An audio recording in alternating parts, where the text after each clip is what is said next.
It's your returning champion, Elgintensity, aka Infinifat Elgintensity.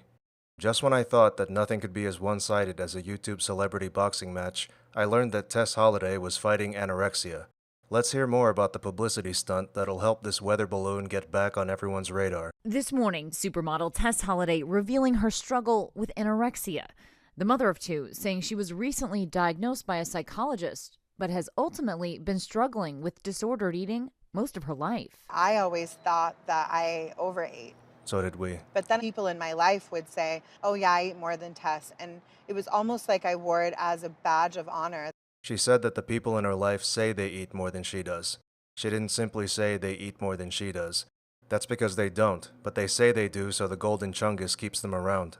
Known for loving and celebrating her curves as a body-positive activist, Holliday has been receiving support for her honesty from many, but also being questioned by some online about how she could love her body and also have an eating disorder. I've had a lot of messages from folks that are anorexic that are livid and angry because they feel like I'm lying. I am plus size, but advocating for diversity in larger bodies. And so I think for people hearing me say I'm anorexic was really jarring. Many of those messages are on this Instagram post, where she first mentioned this eating disorder. True to form, she told everyone to stop criticizing her appearance, but she's a public figure, so she'll be exposed to all types of comments.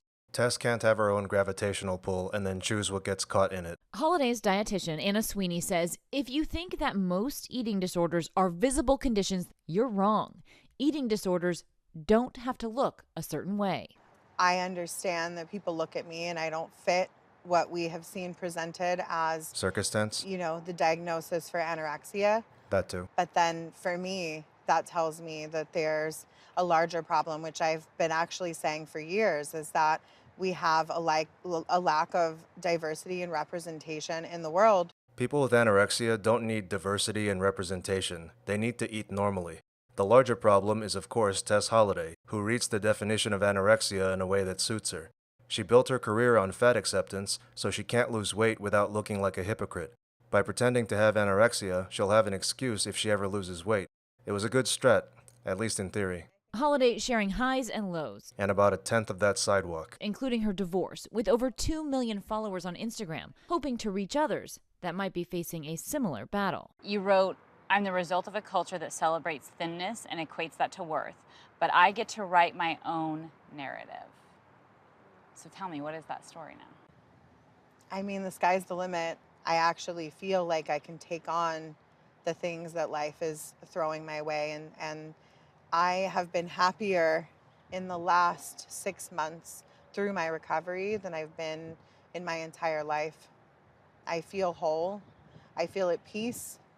I really feel in my power. If there's one thing happy people don't do, it's repeatedly announce that they're happy, especially after finding out that they have an eating disorder. Also, the only person who can dim anyone's shine is Tess when she causes an eclipse. She can write whatever narrative she wants, but we can easily find the holes in it. First, Tess hasn't restricted energy intake relative to requirements, leading to a significant low body weight. One look at her Instagram, preferably on an empty stomach, will show that she's been an absolute unit for years. She also doesn't have an intense fear of gaining weight or becoming fat or persistent behavior that interferes with weight gain. Like I said, her career orbits around accepting how obese she is. Finally, she's not disturbed by her body weight or shape. In fact, she flaunts them by posing in clothes that leave her fat ass hanging like EDP. She doesn't have atypical anorexia either, because even if you take away the underweight requirement, she hasn't experienced significant weight loss. Instead, she looks like a plastic bag full of gasoline. Even though the colonial pipeline is back to normal, Tess keeps storing so many calories that she's practically hoarding fuel. And she says her dietitian has her focusing on eating 3 meals a day and she's doing Pilates. So, 3 trips to the buffet and Pilates, except she's not exercising at all here.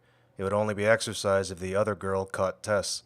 She should take Pilates more seriously. It's low impact and strengthens the core, which on Tess Holliday is under the mantle and the crust. Also, the Cleveland Journal of Medicine did a study finding that restrictive eating disorders tend to be under-recognized in patients with larger bodies.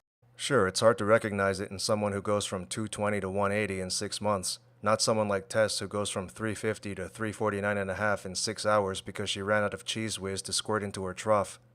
Fortunately, most people aren't buying Tess Holliday's story about having anorexia, which means she can't expand her fan base unless she expands with it. Tess Holliday is basically a female Kirby, a pink blob who has to inhale everything in her path to get ahead on a platform. 0! Like the video and subscribe to the channel now.